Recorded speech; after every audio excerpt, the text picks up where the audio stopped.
अंगणी उतरती माझ्या माईकचा विको कमी करा ते का गुंतोणी राहती तैसे असावे संसारी जोवरी प्राचीनाची दोरी वस्ती कर वस्ती आला प्रातकाळी उठून गेला तैसे असावे संसारी जोवरी प्राचीनाची दोरी ऐसे असता भय कवन शरण एका जनार्दन तैसे असावे संसारी जोवरी प्राचीनाची दोरी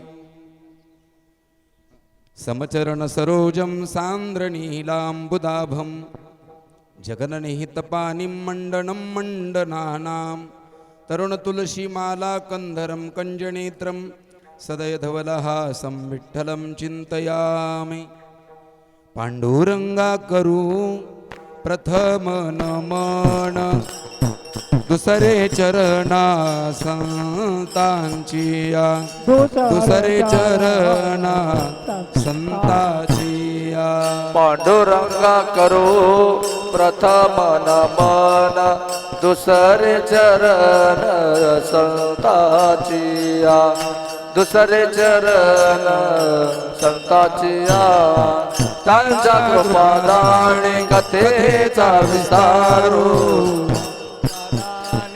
कथेचा विस्तारू त्यांच्या कृपादाने कथेचा विस्तारू कृपादाने कथेचा विस्तारू त्यांच्या कृपादाने कथेचा विस्तारू बाबाजी सद्गुरु दास तुका बाबाजी सद्गुरु दास तुका त्यांच्या कृपादाने कथेचा विस्तारू बाबाजी सद्गुरु दास तुका बाबाजी सद्गुरु दास पांडुरंग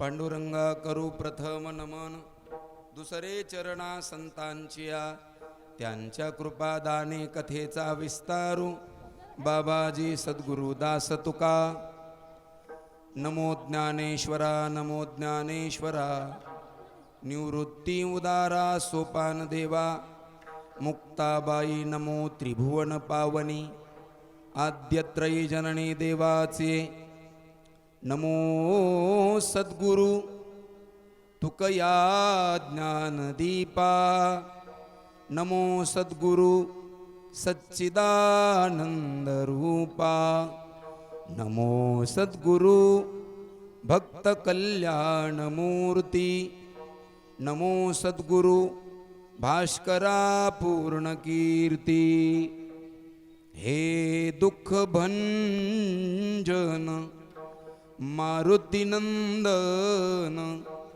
हे दुःख भंजन मारुतनंदन सुन लो मेरी पुकार पवन सुत बिनती बारंबार पवन सुत बिनती बारंबार आता वंदुरंग भूमिका कीर्तने उभे होती लोका ताळ मृदुंग श्रोते देखा तया माझे नमन दंडवत विठ्ठला विठ्ठला विठाला विठाला विठाला विठाला विठाला विठाला बोला बोला विठ्ठला विठ्ठला विठ्ठला विठ्ठला विठ्ठला विठ्ठला विठ्ठला विठ्ठला विठ्ठला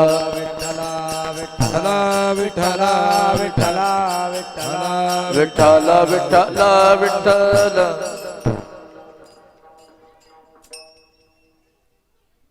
आता हृदय हे आपुले चौफाळोनिया भले वरी बैसौ पाऊले श्री गुरूंचे ते नमस्कारोनी आता कीर्तना करता घेतलेला अभंग देहूचे सुप्रसिद्ध पैठणचे शांती ब्रह्म एकनाथ महाराज यांचा 4 चरणाचा अभंग आहे. या अभंगामध्ये नाथ बाबा संसारामध्ये आलेला माणूस संसारामध्ये कशाप्रमाणे राहतो आणि त्याला कशा पद्धतीने निघून जावं लागतं किंवा त्यांना जायला पाहिजे याचं वर्णन या अभंगामध्ये केलंय.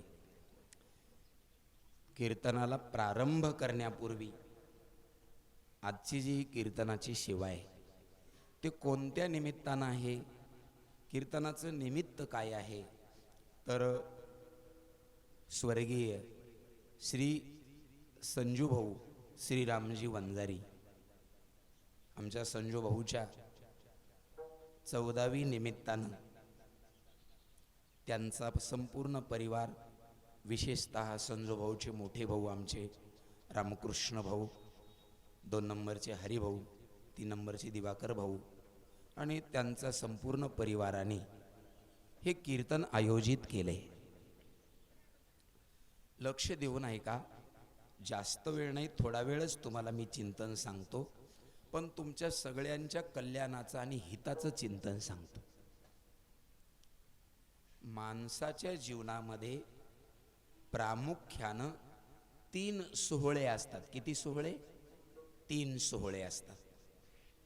कोणते कोणते?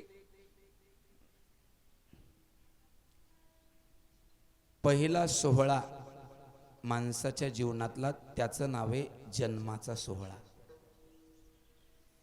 दुसरा सोहळा आहे त्या सोहळ्याचं नाव आहे विवाह सोहळा. आणि तिसरा सोहळा आहे त्या सोहळ्याचं नाव आहे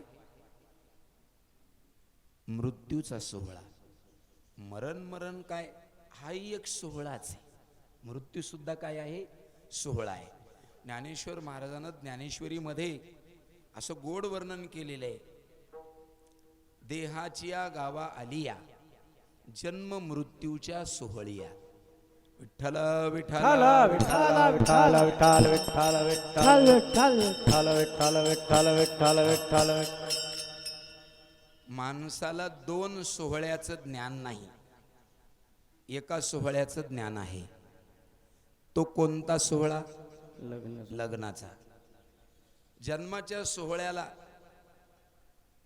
आपण असतो पण आपल्याला ते समजत नाही.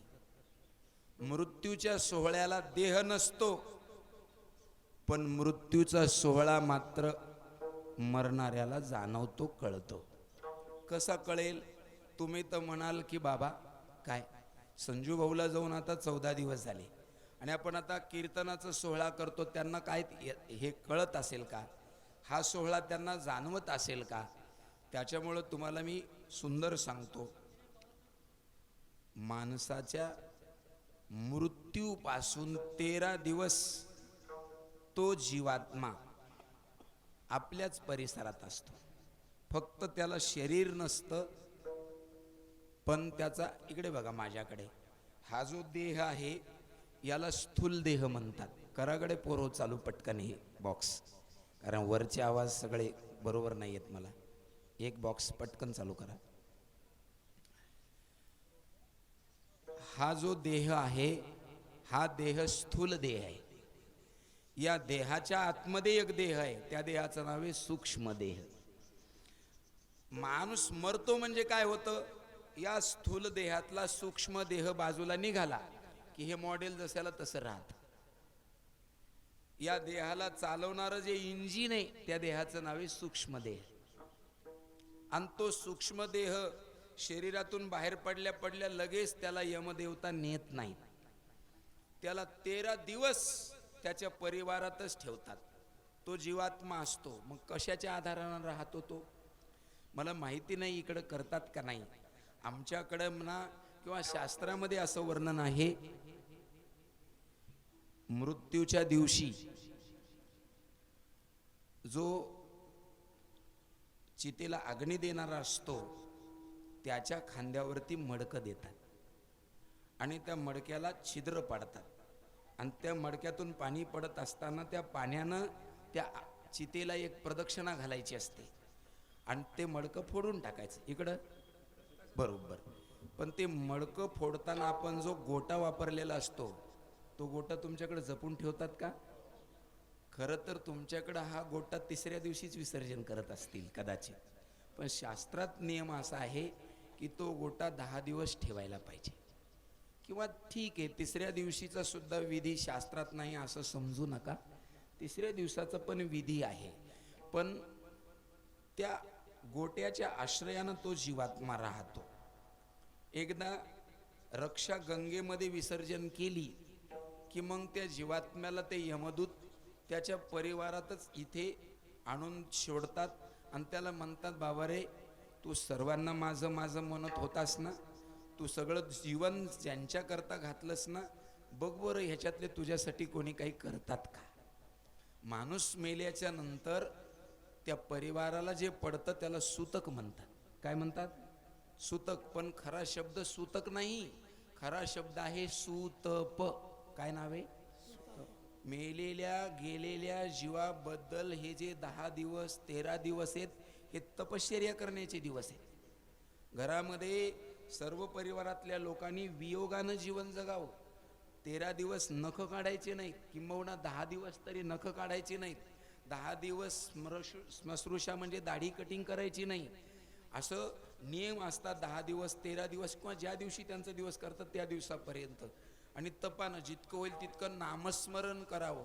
या 10 दिवसामध्ये तुम्ही गेलेल्या जीवाबद्दल जितकं पुण्य कराल तितके यमदूत त्या जीवाला म्हणतात, गड्या तू तुझ्या कुटुंबाकरता जो वेळ दिलास तो वेळ तुझा सत्कारणी लागला. बघ बरं, तुझं शरीर गेलं तर हे लोक नुसते बाकीच्या गोष्टी करण्यापेक्षा तुझ्याकरता भजन करायलेत, तुझ्याकरता नामस्मरण करायलेत, तुझ्याकरता हरिपाठ म्हणायला लागलेत.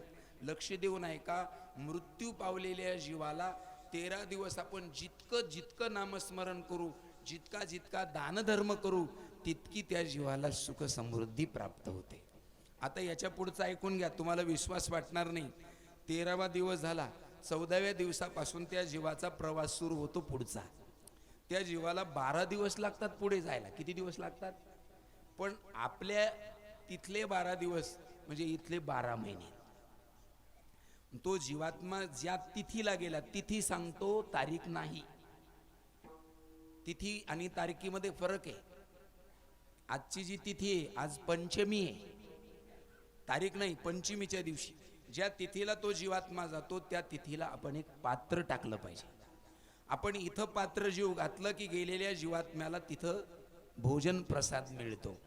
काही काही शिकलेले लोक म्हणतात, महाराज लोक काही बी सांगतात, अहो इथं माणूस जीव घातल्यावर त्याला तिथं कसं काही जीवन मिळेल. आमच्या एका माणसानं तर सांगितलं, का हो काय इथं माणूस जीव घातला तिथं तो तृप्त होतो का? ह्याच्या पोटातून त्याच्या पोटात पाईपलाईन केली का? हे मला काही माहिती नाही, शास्त्राने वर्णन केलंय. फक्त तुम्हाला एक सांगतो, व्यवहारामध्ये जर इथं काही केलं तर तिथं मिळत असेल तर अध्यात्मातलं का नाही मिळणार? तुम्हाला एक उदाहरण सांगतो. तुम्ही सगळे मोबाईल वापरणारे माणसं आहे की नाही? बोला, आहे ना मोबाईल सगळ्याकडं? सगळ्यांच्या मोबाईलमध्ये ॲप आहेत ना? तुमच्या मोबाईलमध्ये फोन पे असेल बघा, नसला तर चालू चालू इन्स्टॉल करून घ्या फोन पे. आणि त्या फोन पेमध्ये उगाच तुम्ही असे फोन पे उघडा, मी नंबर सांगतो त्यातले बटणं टाका आणि जास्त नाही 2-2 हजार रुपये त्या नंबरवर तुम्ही टाकून पहा. आणि आता नका टाकू. मी इथून गेलो माझ्या गावी पोहोचलो की तुम्ही सांगा, माऊली महाराज आता आमच्या फोन पेचे बटणं दाबून आम्ही तुम्हाला 2,000 रुपये सेंड करून पाहतो. येतात का बघा. तुम्ही भुगाव सोडू नका. भुगावमध्ये बटणं दाबले तर सालगावमध्ये पैसे मिळतात. जर इथं बटणं दाबल्यावर पैसे तिथं मिळत असतील तर इथं एखादा जीवात्मा जीव घातल्यावर त्याला तिथं तृप्ती का मिळणार नाही? बोला, हे केलं पाहिजे. विसरून चाललेत लोक हे. आपण आपल्या पूर्वजाचं गेलेल्या जीवाचं काहीतरी केलं पाहिजे. ऋण असतं आपल्या डोक्यावरती आणि म्हणून आपल्यातून जो जातो त्याच्याकरता आपण काहीतरी सत्कर्म केलं पाहिजे, त्याच्याकरता आपण काहीतरी परमार्थ केला पाहिजे. खरं तर अगदी तारुण्यामध्ये संजू भाऊ आम्हाला सोडून गेला. 4 भाऊ, राम लक्ष्मण भरत शत्रुघ्नासारखे. एवढं प्रेम या भावाचं एकमेकाच्या विषयी. संजू भाऊसाठी ह्या पोरांनी काय काय केलं नाही. आमच्या दलाल साहेबानं, हरिभाऊनं, दिवाकर भाऊनं काय केलं नाही. कर्नाटकपर्यंत संजू भाऊसाठी जाऊन दवाई आणली. पण बिचाऱ्याचं आयुष्य तेवढं असेल. ऐका ना सज्जनाहो, आपण जन्माला येताना तुम्ही जा बरं मेडिकलमध्ये, एखादी औषधाची बाटली घेऊन या. त्या बाटलीवर उत्पन्नाची जशी तारीख असते तशीच एक्सपायरी डेट सुद्धा असते. तसं आपण जन्माला आलो ना, ज्या दिवशी आपण जन्माची तारीख घेऊन आलो त्याच दिवशी आपण आपल्या मरणाची बी तारीख घेऊन आलो. म्हणून ज्याचं आयुष्य संपलं त्याला जावंच लागतं. संजू भाऊ आपल्यातून गेला. मला तर मी घरी होतो, आता माझ्याही मागं खूप आजार सुरू आहेत. माझी तर मातोश्री आई नुसत्या पाण्यावर आहे. आता 8 दिवस झालं नुसतं पाणी, थोडंसं दूध, बस. इकडे यायची हिंमत नव्हती, पण मी प्रत्येक वर्षी अक्षद लावायला ताईकडे येतो. 2003 इथल्या भोगावच्या याच्यापासून काय शिबिरापासून आत्तापर्यंत माझी भाऊबीज कधीच चुकली नाही. उमरेडला येतो मी ताईकडे. तर आयुष्य संपलं की माणसाला जावं लागतं. संजूभाऊ आपल्यातून जरी गेले असले तरी अक्षरशः संजूभाऊच्या जवळ जे काही देवता उभे असतील ते देवता सुद्धा डोळ्यातून अश्रू पडत असतील आणि संजूभाऊला म्हणत असतील, संजू काय तुझ्यासारखे भाऊ सगळ्याला भेटायला पाहिजे. एरवी व्यवहारामध्ये कोणता भाऊ कोणत्या भाऊला बोलत नाही, पण अशा भावाभावाचं प्रेम बिचारा आपल्यातून निघून गेला तरी या कीर्तनाच्या माध्यमातून मी तुम्हाला विश्वासानं सांगतो, हे 1 तासाचं कीर्तन नाही, 1 तासाचं यज्ञ आहे. आणि हा यज्ञ निश्चित संजू भाऊला पांडुरंगाच्या चरणाजवळ नेऊन दिल्याशिवाय राहणार नाही. विठ्ठल विठ्ठल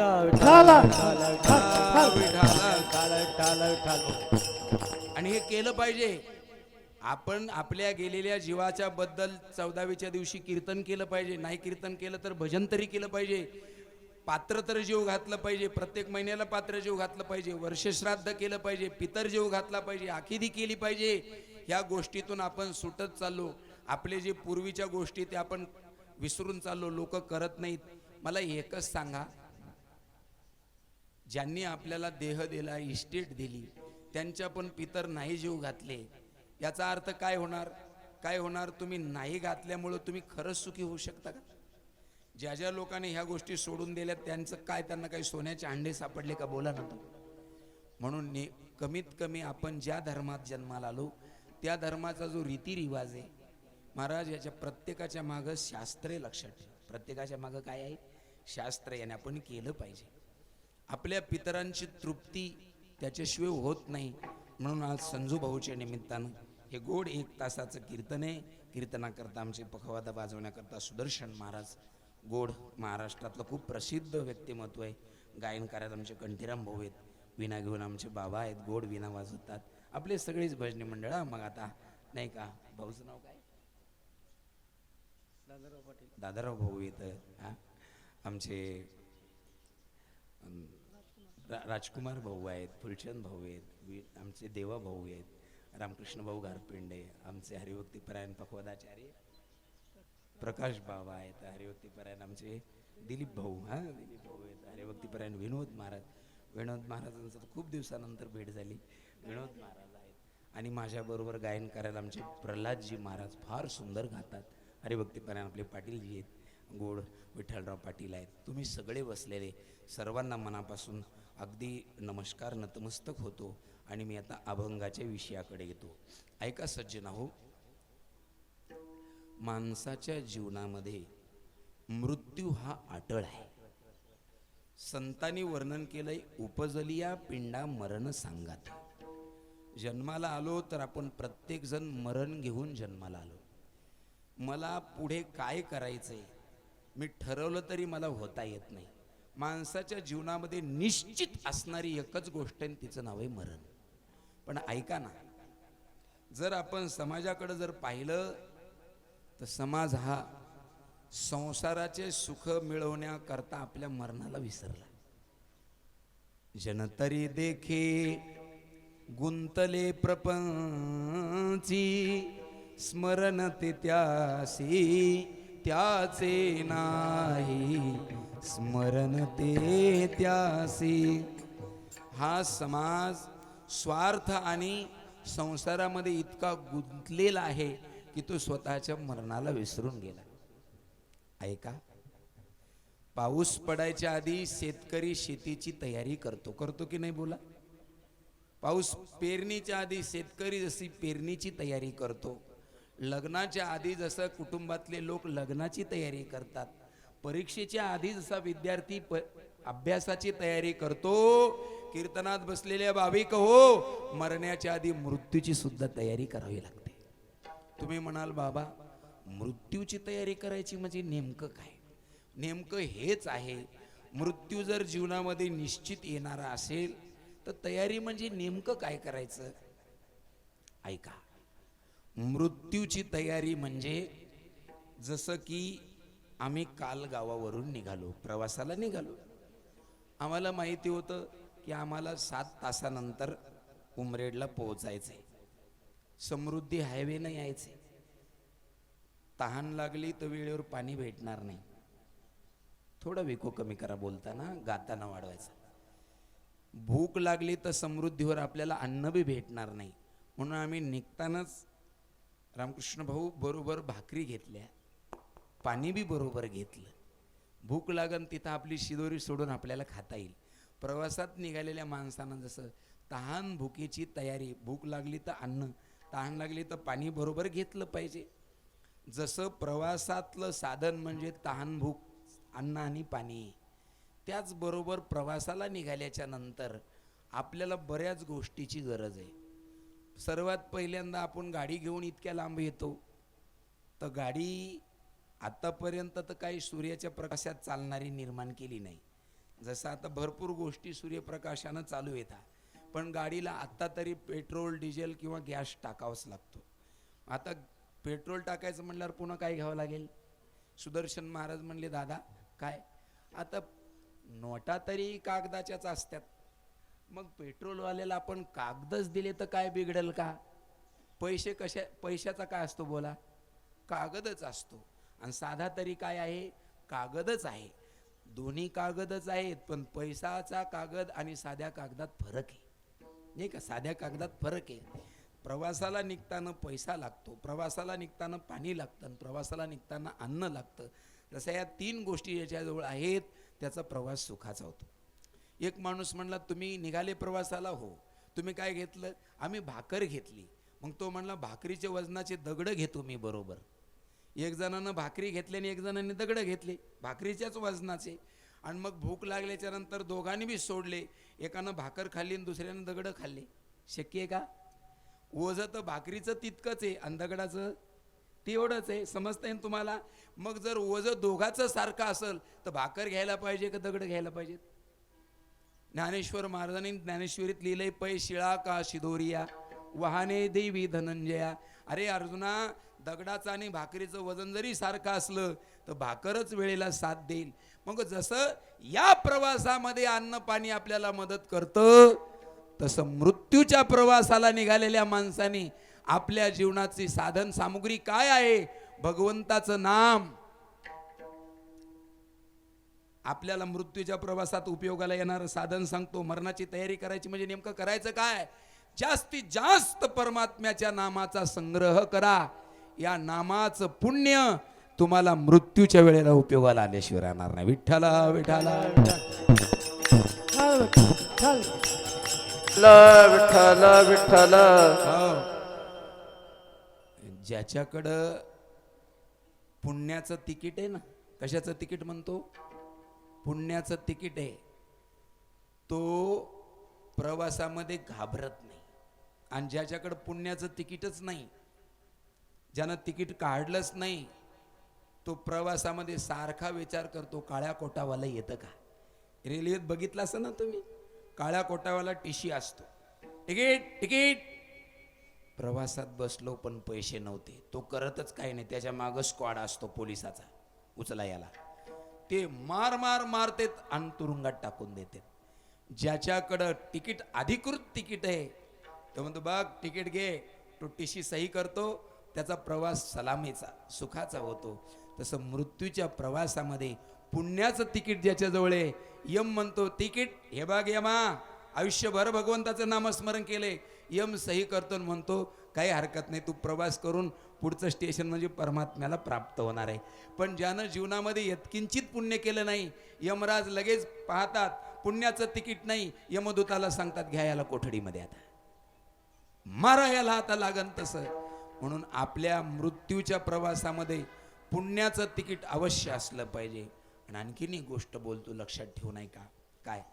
एखाद्या कुटुंबामध्ये एखादा जरी नामधारक असेल, एखादा जरी पुण्यात्मा असेल, तर त्या कुटुंबातल्या सगळ्याचं कल्याण होतं. लक्षात ठेव. मातृ पितृ भ्राता सगोत्र अपार चतुर्भुजन होणे ठेला. ऐका बसलेले भाविक हो, तुम्हाला सगळ्याला वाटते आमच्या कुटुंबात कोणीतरी डॉक्टर असावा, सगळ्याला वाटते आमच्या कुटुंबात कोणीतरी इंजिनियर असावा, कोणाला बी वाटते आमच्या कुटुंबात कोणीतरी वकील असावा, शिक्षक असावा. पण ही इच्छा करा इथून पुढं आमच्या कुटुंबात एकतरी पुण्यवान असावा. लक्षात येते का काय म्हणतो? तर तुमच्या कुटुंबात डॉक्टर असेल तर तुमची लुटमार होणार नाही, हे डॉक्टर जे करतात ते होणार नाही. तुमच्या कुटुंबात इंजिनियर असेल तर तुमची इमारत चांगली मजबूत बांधल्या जाईल. पण तुमच्या कुटुंबात जर एक पुण्यवान असेल तर सगळ्या कुटुंबाला सुख आणि सगळ्या कुटुंबावर देवाची कृपा राहील. आणि आमच्या कुटुंबात डॉक्टर इंजिनियर पेक्षा बी आमच्या कुटुंबात एखादा पुण्यवान असावा अशी अपेक्षा केली पाहिजे. एकाजवळ बी पुण्याचं तिकीट असलं तर सगळ्याचा प्रवास सुखाचा होतो. उदाहरण सांगतो ऐका. बाबा, जुन्या काळामध्ये आम्ही रेल्वेला प्रवास करू लागलो. रेल्वे कुहीवरून उमरेडला निघाली. ही आपली होती ना पहिली शकुंतला. हा, आणि आम्ही संच सगळा आमचा कार्यक्रम इकडं फेगड नावाच्या गावाला होता. त्या लोकांनी आम्हाला कुहीत आणून सोडलं. आम्हाला उमरेडला जायचं होतं तर संध्याकाळची ट्रेन होती बघा. आम्ही त्या ट्रेनमध्ये बसायचं. बसताना उमरेडला उतरायचं तर तिथं त्यावेळेला कॉम्प्युटरचं तिकीट नव्हतं. कोणतं तिकीट होतं ते असं छोटंसं तिकीट असायचं. इकडं माझ्याकडे लक्ष द्या. कडे दाबायचं, काढायचं, आणि ते एका माणसाला एकच भेटत होतं. तर आम्ही सगळे महाराज लोक उभे राहिलोत रांगेत. मी तिकीट घेतलं उमरेडचं. मागच्यानं तिकीट घ्यायचं पण गाडी सुटत होती कुहीच्या स्टेशनमधून. तो म्हणे आता गाडी सुटत आहे म्हणे, तिकीट देत नाही. बाकीचे म्हणले कसं करायचं? म्हणलं बसा बसा बसा पटापटा. मग कोणाजवळ तबला, कोणाजवळ पखवाज. मी आमच्या प्रल्हाद महाराजाच्या हाताला धरलं. पटकन रेल्वेत जाऊन बसलो. सगळ्यांना भीती वाटू लागली. कशाची? आपल्याजवळ काय नाही बोला, तिकीट नाही. अरे मी म्हणलं ही शकुंतला एक्सप्रेस याच्यात कोण तपासायला आहे आपल्याला? पण नशीब बघा, नेहमी तिकीट काढलं कोणी विचारित नाही. आणि ज्या दिवशी तिकीट नसतं त्याच दिवशी चेकर येतो, चेकिंग करणारा. आम्ही कुहीमध्ये त्या रेल्वेत बसलो. तेवढ्यात काळ्या कोटावाला आमच्या जवळ आला. सगळेजण म्हणे बाबा आता कसं करायचं? तिकीट तर एकच ना, आपण 9 जण आहेत. मला चिंता करू नका. टीशी जवळ आल्याबरोबर मी मोठ्यानं, तुम्ही मला घाबरू नका, फक्त मी मोठ्यानं बोललो, ए काय तिकीट चेकिंग करणारा आला रे. मी पुढं होतो. त्या टीशीनं हे सगळे 8 जण सोडले आणि माझ्याच मागं लागे. मी पुढे, गर्दी भरपूर होती दिवाळीची. असं मी पुढं पुढं जातो, टीशी माझ्या मागे मागे. महाराज कुही पासून मी त्या टीशीला उमरेड येईपर्यंत सापडलो नाही. उमरेडचं स्टेशन आल्यानंतर टीशी म्हणे तिकीट. आणि हे काय? तो म्हणले का तिकीट तर होतं, पुढे पुढे का पळत होतो? मी म्हणलं मर्जी माझी, थांबीन नाही तर जाईल. पण त्याच्यात झालं काय, उमरेडमध्ये मला एकट्याच्या मागं लागल्यामुळे 8 जण सुटले ना. आम्ही सुखरूप 9 जणच प्रवासातून उतरलो. तिकीट एकाजवळ होतं, प्रवास 9 जणाचा झाला. तसं तुमच्या कुटुंबात एक पुण्यवान असेल तर बाकीच्यांचा सर्वांचा प्रवास सुखरूप होईल. फक्त आपल्या कुटुंबात कोणीतरी पुण्यवान असलं पाहिजे. पुण्य हे आपल्या मृत्यूची तयारी आहे. मायबाप हो, मग ते पुण्य नामस्मरणाचं का होईना. लक्षात ठेवा, जसं सगळ्यांना असं वाटतं काही काही गोष्टी माणसाच्या, ऐकून घ्या. काय? शरीरावरचा विश्वास, ऐका बरं, लक्षात ठेवा. आपल्या शरीरावरचा विश्वास आणि म्हातारपणातलं धन माणसाला कामाला येईल सांगता येत नाही. कितीतरी लोकांनी जीवन खर्च केलं आणि भरपूर धन कमवलं, त्यांचं धन त्यांना कामाला आलं. म्हणून शरीरावर अतिविश्वास ठेवू नका. आणि धन आपल्याला उपयोगाला येईल हे ठेवू नका. प्रत्येकाला उपयोगाला येणारं धन मृत्यूच्या वेळेला त्या धनाचं नाव आहे पुण्य. आणि ते पुण्य नावाचं धन जर कमवायचं असेल तर त्याच्याकरता पहिलं साधन आहे नामस्मरण. पुण्य नावाचं धन कमवायचं असेल तर दुसरं साधन आहे परोपकार. कारण परोपकारासारखं पुण्यच नाही. पुण्य ते पर उपकार, पाप ते पर पीडा. पुण्य ते पर उपकार, पाप ते पर पीडा. पुण्य ते पर उपकार, पाप ते पर पीडा. पुण्य ते पर उपकार, पाप ते पर पीडा. आणिक नाही जोडा तुझा यासी अनेक नाही जोडा तुझायासी अनिक नाही जोडा अनिक नाही जोडा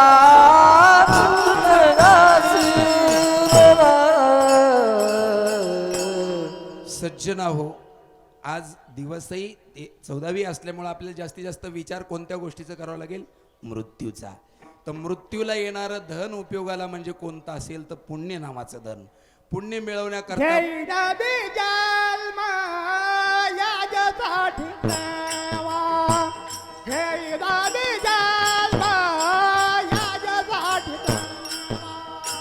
घेईन मी जन्म याच्यासाठी देवा, घेईन मी जन्म याच्यासाठी देवा, तुझे चरण सेवा साधावया, तुझे चरण सेवा साधावया, घेईन मी जन्म याच्यासाठी देवा, घेईन मी जन्म याच्यासाठी देवा, तुझी चरण सेवा साधवया, तुझी चरण सेवा साधवया, घेईल मी जन्म याच्यासाठी देवा, घेईल मी जन्म याच्यासाठी देवा.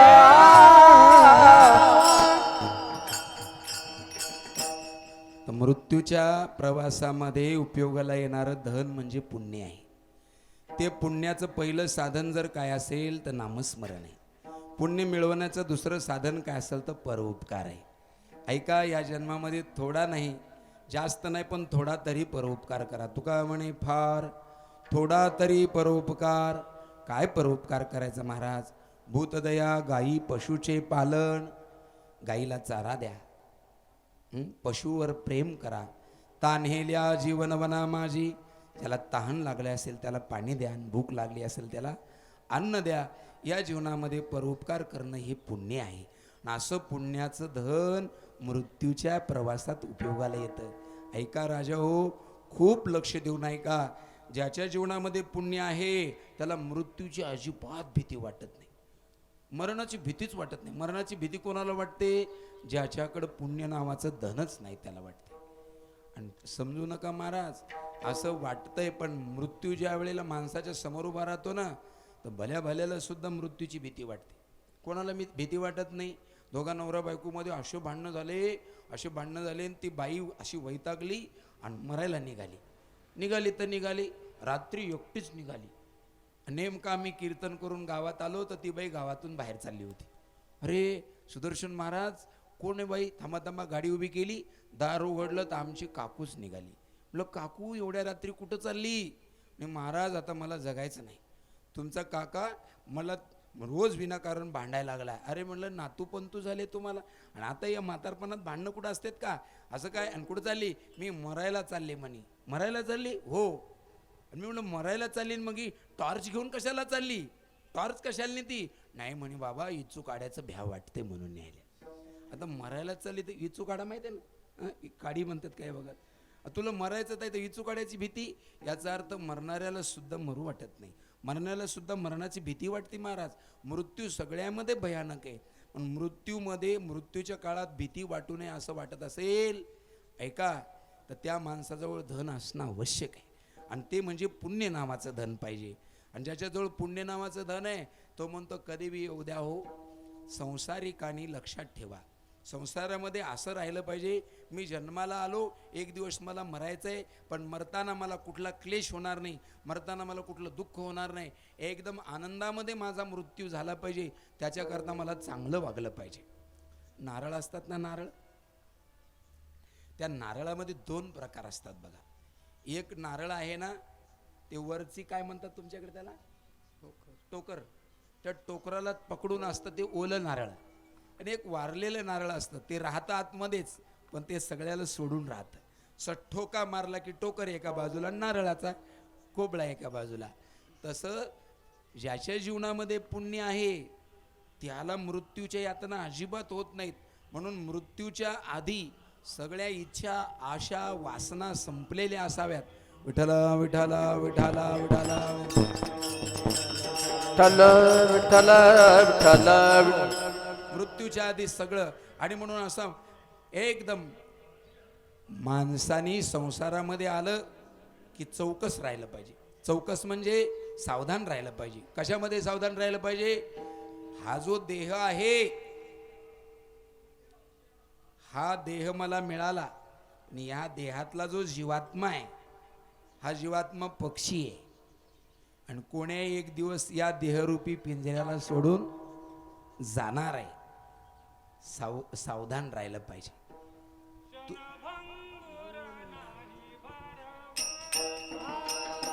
क्षणभंगुर नाही भरवसा, हरे सावध तोडा माया, भारे सावध तोडा माया आशा. नचले मग गळा पडेल फासा, हा काही नचले मग गळा पडेल फासा. पुढे हुशार थोरा आहे सागा राम स्मरा. हा पुढे हुशार आहे थोर ओळचा का राम नाम स्मराधी आधी. वा.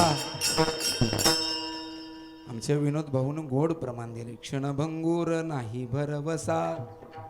क्षणभंगूर भरवसा नाही म्हणजे कसा नाही? ऐका जरा. तुम्ही आपलं जीवन म्हणजे खूप टिकाऊ आहे असं समजू नका. याचा क्षणाचा भरोसा नाही. क्या जीवन की पकरी आस. काय जीवनाची आशा धरून बसलात? हातो मी लिया नाही तेरा घास. हातातला घास तोंडात जाईल का नाही हे सुद्धा सांगता येत नाही. पुढचा एक क्षण आपला असेल का नाही सांगता येत नाही. क्षणभंगूर नाही भरोसा. तुम्ही कधी पाण्यावरती असा बुडबुडा आलेला पाहिला का? नाही बाप, मला सांगा ना, पाण्यावरती असा बुडबुडा येतो की नाही? पाहिला असेल ना. तर आज आलेला बुडबुडा किती महिन्यानं फुटतो? बोला ना. पाण्यावरला बुडबुडा कधी फुटतो? असाच तयार होतो. जसा पाण्यावरचा बुडबुडा पाहता पाहता नष्ट होतो, तसं हे शरीर पाहता पाहता नष्ट होईल. जळी बुड बुडे देखता देखता जळी बुड बुडे. देखता देखता देखता देखता जळी बुड बुडे. देखता देखता क्षण न लागता दिसेना ते. क्षण न लागता दिसेना ते. तैसा हा संसार पाहता पाहता. तैसा हा संसार पाहता पाहता. क्षण न लागता दिसेना ते. क्षण न लागता दिसेना ते. तैसा हा संसार पाहता पाहता. तैसा हा संसार पाहता पाहता.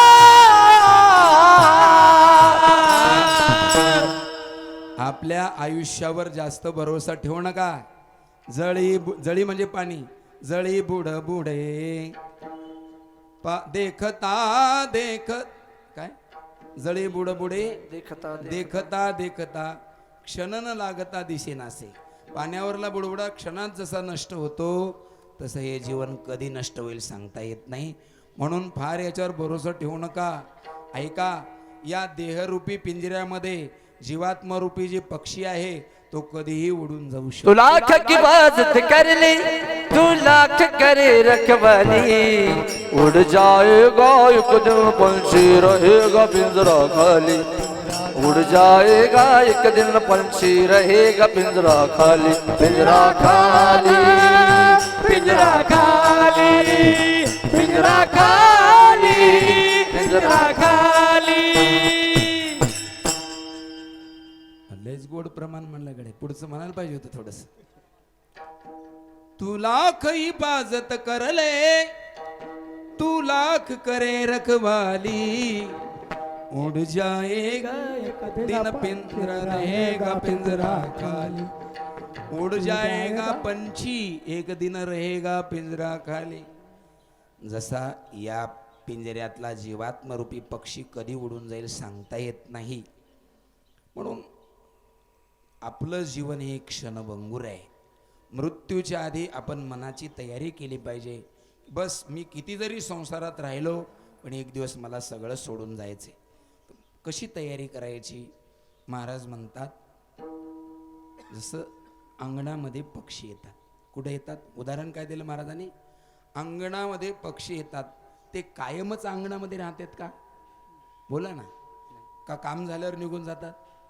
जसं अंगणामध्ये आलेला पक्षी काम झालं की निघून जातो, तसं संसारातल्या जीवाने पक्षी अंगणी उतरती, पक्षी अंगणी उतरती, पक्षी अंगणी उतरती, उतरती, पक्षी अंगणी उतरती, पक्षी अंगणी उतरती, पक्षी अंगणी उतरती, अंगणी उतरती, पक्षी अंगणी उतरती. हाते का गुंतोने राहती, ते का गुंतोने राहती, ते का गुंतोने राहती, ते का गुंतोने राहती, राहती, राहती. तैसे असावे संसारी, तैसे असावे संसार, तैसे असावे संसारी, संसारी, संसारी, तैसे असावे संसारी. तेज गुंतोने राहती, तेज असावे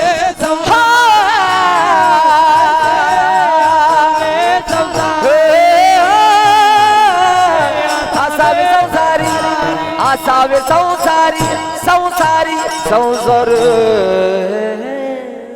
वा वा वा वा, छान. पक्षी अंगणी उतरती. अंगणामध्ये आलेले पक्षी जसे कायम अंगणात राहत नाहीत, तसं संसारामध्ये आलेल्या प्रत्येकाला कायम इथं राहायचं नाही. जसा पक्षी काम संपलं की निघून जातो, तसं संसारातला माणूस काम संपलं की निघून जातो. आणि जायचं आहे आपल्याला, हे ध्यानात ठेवलं पाहिजे जगणाऱ्याने. काही काही वेळेला पक्षी जरा मुज्जर असतात. काही पक्षी सांगायलो, एक पक्षी आणि पक्षिणी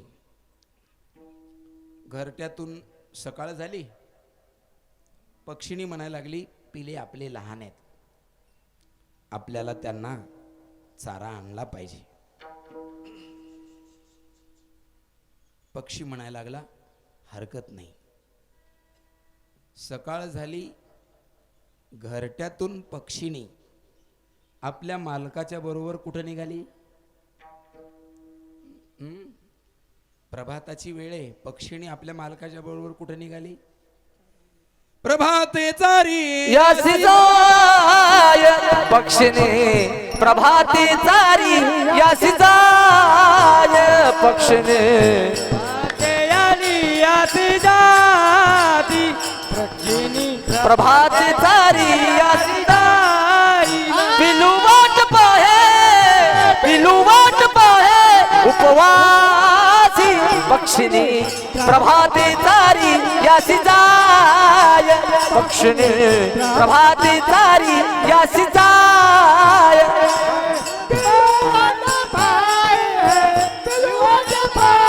उपवासी, प्रभाती चारी, यासी जाती, पक्षिणी प्रभाती चारी, यासी जाय.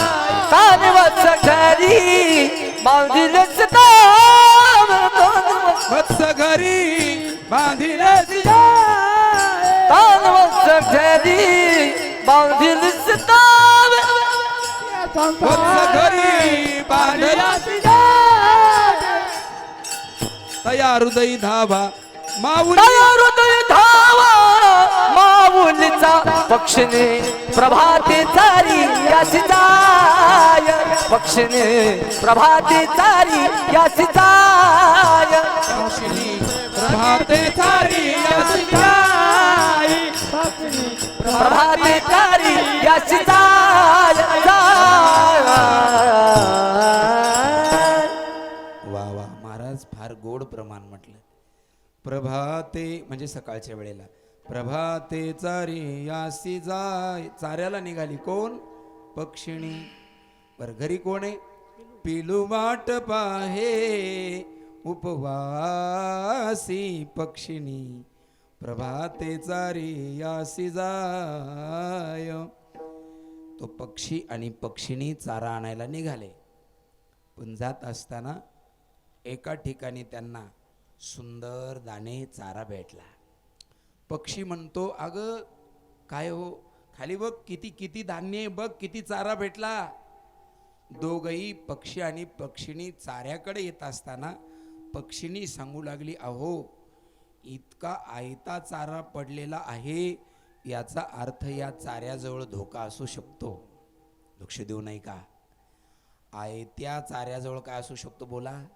धोका. आपण एखाद्या कणसावर बसू, कष्टाचा चारा पिलाला नेऊ, पक्षी म्हणू लागला, तू कधी बी डोकंच लावते माझ्या बरोबर, तुला कळते का? एवढा आयता चारा सोडून कुठं कष्ट करीत बसती? फुकटाचा आयता चारा भेटते, उतर खाली. पक्षिणी नको म्हणत होती, पक्षी ऐकला नाही. ना इलाजानं पक्षिणीला पक्षाचं ऐकावं लागलं. पण काही पक्ष्यांनी पक्षाचं ऐकलंच नाही. म्हणजे काही बंडखोरांनी ऐकलं नाही, काही नाही ऐकलं. चला जाऊ द्या, खूप सुंदर काळ आहे. आज मी या संजू भाऊच्या या कीर्तनाच्या निमित्तानं तुम्हाला एक आव्हान करतो, भारताचा नागरिक म्हणून. काही जरी झालं तर 20 तारखेला मात्र मतदान करायला विसरू नका. सर्वांनी घरातून निघा आणि कोणाला करायचं ते तुमची इच्छा, बरं का? मी काही कोणाचा प्रचारक नाही, पण भारतीय नागरिक मतदानाचा टक्का वाढला पाहिजे, याकरता तुम्हाला सगळ्यांना हात जोडून विनंती करतो की सर्वांनी मतदान करा. आपण नागरिक आहोत, हक्क बजावला पाहिजे, नाही का मतदानाचा. बाबा मला इतकी मोठी तारीख आली होती 20 तारखेला संध्याकाळी, पण मग ते मतदान करून मला तिथं जाणं होत नव्हतं आणि तो कार्यक्रम करणंच शक्य नव्हतं.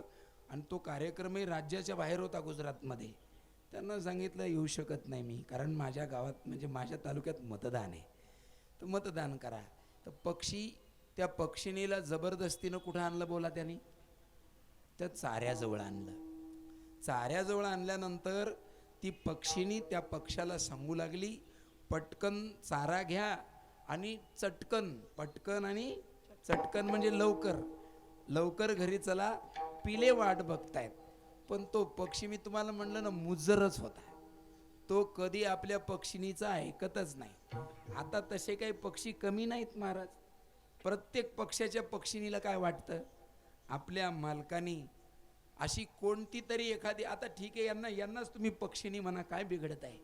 याच्यातली एक तरी माऊली अशी आहे का तिला आपल्या नवऱ्यानं चांगलं वागलेलं आवडत नाही? अशी कोणी असेल काय? आपल्या मालकानं मंदिरात गेलेलं आवडत नाही अशी कोणी असेल का? आपल्या मालकानं हरिपाठ केलेला आवडत नाही अशी कोणी बाई महाराष्ट्रात असेल का? आपल्या मालकाने चांगल्या गोष्टी केलेल्या आवडत नाहीत अशी बाई जन्माला यायची, पण आपल्या मालकाने रोज जुयाच्या डावावर बसावं असं एखाद्या माऊलीला आवडत असेल का? बरं, अशी एखादी तरी पक्षीनी असेल का? बरं झालं तुम्ही जुवाच्या डावावर जाऊन बसले, आपले पोरं असे श्रीमंत होते आणि तुम्हाला पैसे आले तर, म्हणजे पत्त्याचं समर्थन करणारी माऊली आहे का? बरं झालं तुम्ही चांगले भजनापूजनात होते आणि ते सगळं सोडून दिलं आणि वाईट मार्गाला लागले. आता तुम्ही चांगल्या लोकांची संगत सोडून दिली, पेनाराच्या संगतीत बसायला लागले, दारू वगैरे प्यायला लागले. बरं झालं बाई, पहिल्यांदा बुवापणा सुटला आणि तुम्ही इकडे दारूच्या अड्ड्यावर बसायलेत, असं त्या पक्षिणीला बरं वाटत असेल का? जगातली प्रत्येक पक्षिणी आपल्या पक्षाला नाही का रस्त्यावर आणायचा प्रयत्न करती, पण पक्षी भले मुजर आहेत, ते ऐकत नाही. देवा, ते पक्षी दुसरे तिसरे कोणी नसून आपणच पक्षी आहेत. तुम्ही म्हणाला आपल्याला स्वतःला पक्षी का म्हणायचं? कारण लक्षात ठेवा, आपण इथं आलोत चारा घेण्यासाठी आलोत. कोणता चारा घ्यायचा आपल्याला? आपण भक्तीचा चारा सोडून दिला, ब्रह्मरसाचा चारा सोडून दिला, संत संगतीचा चारा सोडून दिला आणि तो फलकट असणारा संसाराच्या चाऱ्यावर बसलोत. लक्षात ठेवा, सावध व्हा, अभी नाही तो कभी नाही. वेळ गेलेली पुन्हा येणार नाही, ध्यानात ठेवा.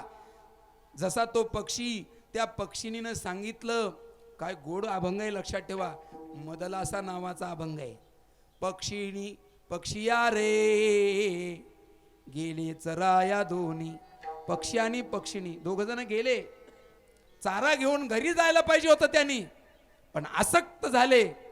अवचित सापडली पारधिया लागोनी. मालक घ्या पटकन 4 दाणे, चला लवकर निघून. जास्त तुम्ही आसक्त होऊ नका, व्यसन लागायले तुम्हाला या चाऱ्याचं. तुम्ही फार चांगल्या लोकात राहणार आहेत, तुम्हाला व्यसन जर लागलं तर कसं होईल. तो पक्षी ऐकत नाही आणि अचानक तिथं पारधी येतो आणि त्याच्या अंगावर काय टाकतो बोला, जाळं टाकून देतो. हा पारधी कोण आहे? हा यमरूपी पारधी आहे. हा, आणि मृत्यूचं जाळं आपल्या अंगावर टाकतो. पण ऐका, यमरूपी पारध्यानं मृत्यूचं जाळं आपल्या अंगावर टाकण्याच्या आधी आपण हा चारा सोडून दिला पाहिजे. कोणता? जो चारा आपल्या जीवनामध्ये दुःख देणार आहे. मग तो खर्याचा चारा असू द्या, तंबाखूचा चारा असू द्या, नाहीतर तो कोणता दारूचा चारा असू द्या, तो सोडून द्या आणि सुंदरपैकी भक्तीच्या चाऱ्याकडे या. हरिपाठ, नामस्मरण, कीर्तन, संतांच्या संगतीच्या चाऱ्याकडे या. निश्चित तुम्हाला यमरूपी पारधी मरण येणार नाही, अवश्य येईल. पण जसा पारधी पक्षाला नेतो मारण्याकरता नेतो, तसं भक्ती करणाऱ्याला मृत्यू येतो पण त्याचं दुःख होत नाही त्याला. आणि म्हणून जसा सावध असणारा पक्षी दाणे घेतले की निघून जातो, तसं संसारातल्या प्रत्येक जीवानी काम संपलं की मला निघून जावं लागणार आहे. सावध होऊन संसारात माणसानं जीवन जगलं पाहिजे. तैसे असावे संसारी, सावध होऊन संसारात राहिलं पाहिजे असं महाराज म्हणतात. कसं राहायला पाहिजे? एकदा आयुष्याची जर दोरी तुटली की तुम्ही त्याला किती प्रयत्न करा, ती दोरी पुन्हा पहिल्यासारखी होत. तैसे असावे संसारी, कैसे असावे? जोपर्यंत आयुष्याची दोरी आहे तोपर्यंत आनंदाने संसार करा, परमार्थ करा, भक्ती करा, चांगल्या संगतीत राहा. आणि एकदा आयुष्याची दोरी तुटली की मग तुटला आयुष्याचा दोरा, एर वाहू गा पसारा. आयुष्याची बाकीच्या दोऱ्यांना तरी गाठ बांधता येते, पण एकदा आयुष्याचा दोरा तुटला की त्याला परत गाठ बसत. म्हणून ऐका ना, जीवन असं जगा बसलेले भाविक हो, तुमच्या सकट आणि माझ्या सकट. हा उपदेश नाही, आपण सगळेच जण असं वागू. कसं वागू? पक्षी जसे आले की लगेच निघून जाण्याच्या तयारीत असतात, काम झालं की. तसं संसारात आलोत, सुंदर भक्ती करा, परमार्थ करा, आणि आयुष्य संपलं की देवा कधी बी सांग, मी यायला तयार आहे तुझ्या बरोबर.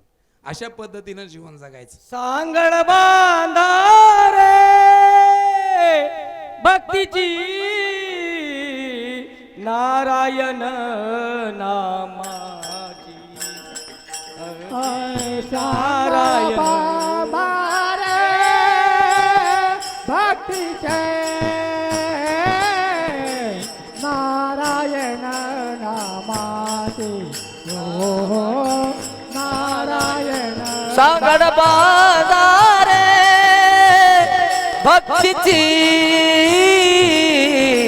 नारायण नामाची, नामाची नारायण नामाची रा. जोपर्यंत आयुष्य आहे तोपर्यंत काय करा? सांगड बांधा रे भक्तीची, सांगड बांधा रे भक्तीची, नारायण नामाची, नामाची नारायण नामाची. म्हणून भक्ती करा जीवनामध्ये. आणि ऐका, संसारामध्ये कसं राहावं? आता नवरात्रीमध्ये आपल्या पलीकडच्या हनुमंतराय मंदिरात, बाजार चौकातल्या हनुमंतरायाच्या मंदिरामध्ये मंडळाने आम्हाला कीर्तनाला बोलवलं. 2 वर्ष झालं आपले दलाल साहेब आम्हाला फोन करतात, महाराज बाजार चौकातल्या हनुमंत मंदिरात काल्याचं कीर्तन, जागृतीच्या कीर्तनाला या. 2 वर्ष तुम्ही गावकऱ्यांनी गोड असं भागवत आपल्या माता मंदिरामध्ये केलं. गावकरी तुम्हाला सगळ्याला एक विनंती आहे, पैसा कुठं म्हणून खर्च होत नाही, बोला कुठेही खर्च होतो ना, तर गावात सुरू झालेलं भागवत बंद पडू देऊ नका, चालू राहू दे. का बरं?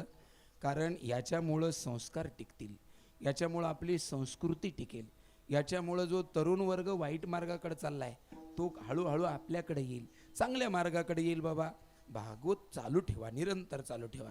आम्ही आलो, आता आमची व्यवस्था मुक्कामाची, मग आम्ही नानीच्या घरी इकडं बाजूलाच सुधाकर भाऊच्या घरी मुक्कामाला गेलो. प्रल्हाद महाराज म्हणे, महाराज काय काय घर आहे होय? म्हटलं कसं काय हो? इथं कोणीच नाही म्हणे, निवांत आहे, असं वाटतंय 15 दिवस इथंच राहा.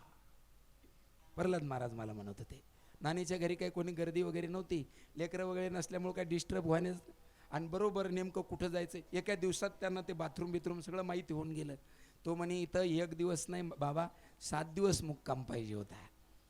मला सांगा, आपण ज्याच्या घरी गेलो तिथं व्यवस्था चांगली आहे म्हणून किती दिवस राहायला पाहिजे? माझं समजतं मी काय म्हणतो.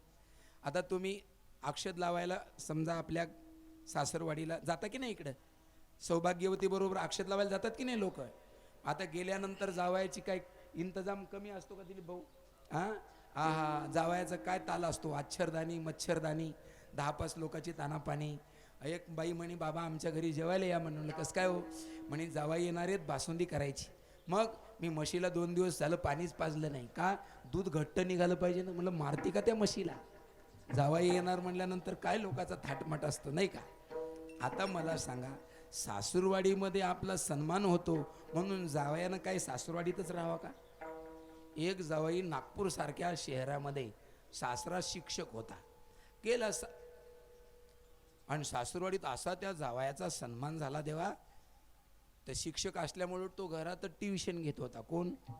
वर्ग घेतो सासरा. तो जावई नेमका राहिला, 1 दिवस राहिला, 2 दिवस राहिला, असा 3 दिवस राहिला. जावयाचं काही मनच होत नव्हतं वापस जायला. उलट त्यानं तिथं बोर्ड होता, ब्लॅक बोर्ड. त्या ब्लॅक बोर्डवर जावयानं वाक्य लिहिलं. काय वाक्य? तुम्हाला लक्ष देऊ नाही का? सासूरवाडी बहुसुखवासी. सासूरवाडी कशी आहे? सुखवाशी, खूप सुख आहे म्हणला सासूरवाडीत. पण सासरा फार हुशार होता, त्याने खाली वाक्य लिहिलं सुखवाशी, पण किती दिवस? जावाई बापू 1-2 दिवशी. सुखवाशी आहे पण किती दिवस? 1-2 दिवस. त्या जावयाचं असं सुपर डोकं होतं, त्याला वाटलं सासरा म्हणतो का जावई बापू 1-2 दिवस राहा. त्यानं पुन्हा 3रं वाक्य ब्लॅक बोर्डवर लिहिलं, 1-2 दिवशी काय पार महिनाभराशी. मग त्या सासऱ्यानं खाली वाक्य लिहिलं 1-2 दिवशी काय महिनाभराशी. त्या सासऱ्यानं वाक्य लिहिलं महिनाभराशी म्हणल्यावर जोडे खाशी. विनाकारण जास्त दिवस दुसऱ्याच्या घरी जर राहिलं जोडे पडू शकतात. म्हणजे काम संपल्यानंतर आलेल्या वस्तीकरानं जाणं हे शहाणपणाचं लक्षण आहे. काम संपलं की जागा सोडावी, तसं आयुष्य संपलं की संसार सोडावा. वस्ती कर वस्ती आला, प्रातकाली उठोनी गेला, प्रातकाली उठोनी गेला, प्रातकाली निघून गेला. वस्ती कर वस्ती आला, प्रात काळी उठोनी गेला, प्रात काळी उठोनी, प्रात काळी उठोनी गेला. वस्ती आला, प्रातकाली निघून गेला. कैसे असावे संसारी, कैसे असावे संसारी, कैसे असावे संसारी, कैसे असावे संसारी. प्रातकाळी उठोनी गेला, प्रातकाळी उठोनी गेला. कैसे असावे संसारी, कैसे असावे संसारी, कैसे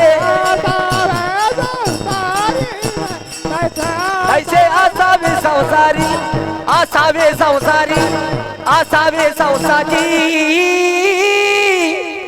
वा वा प्रल्हाद महाराज, फार गुढे. एकदा टाळ्या वाजवाकडे प्रल्हाद महाराजसाठी आमच्या. वस्ती कर म्हणजे रात्री आलेला, वस्ती आला म्हणजे रात्री मुक्कामाला आलेला पाहुणा. प्रातकाळी उठून गेला, सकाळ झाल्यावर जसं निघून जातो तसं आयुष्य संपल्यानंतर आपल्याला 1 दिवस निघून जायचं, हे ध्यानात ठेवून जीवन जगावं. म्हणजे सगळं विसरा पण फक्त मरणाला विसरू नका, असा या कीर्तनाचा भाव आहे. माणसाने हे बघा पाहुणे मंडळी, सगळ्याला एक सुखाची किल्ली सांगतो मी. ज्याला आपलं जीवन आनंदानंच जगायचंय, ज्याला आपल्या पुढच्या जीवनामध्ये सुख पाहिजे, त्यानं 2 गोष्टी अजिबात विसरू नका.